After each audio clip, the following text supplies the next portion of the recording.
একটি মোটরসাইকেল 12% ক্ষতিতে বিক্রি করা হলো। যদি বিক্রয় মূল্য 1200 টাকা বেশি হতো তাহলে 8% লাভ হতো। মোটরসাইকেলের ক্রয় মূল্য কত? এই প্রশ্নগুলো দেখেন 40তম বিসিএস আসছে, প্রাইমারিতে কয়েকবার আসছে, এছাড়া বিভিন্ন পরীক্ষাতে আসে। বিক্রয় মূল্য আরো কিছু টাকা বেশি হলে ক্রয় মূল্য নয়। এই ধরনের প্রশ্নগুলো আমরা কয়েক সেকেন্ডে সমাধান করতে পারি। টেকনিকটা হচ্ছে, এই যে প্রশ্নে বেশি বিক্রয় মূল্য দেওয়া থাকবে তার সাথে আমরা 100 গুণ করব, আর নিচে এই পার্সেন্টেজ দুটো যোগ করে দিব। তাহলে 12 আর 8 যোগ করে দিব। তাহলে কত হয়? 1200, 100, আর এখানে হচ্ছে 20। শূন্য শূন্য কাটা যায়, 60। তাহলে 6000 হচ্ছে অ্যান্সার, এই ক নম্বর অপশন।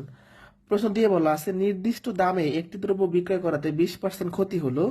এটি 60 টাকা বেশি মূল্যে বিক্রয় করতে পারলে 10% লাভ হতো। দ্রব্যটির ক্রয় মূল্য কত?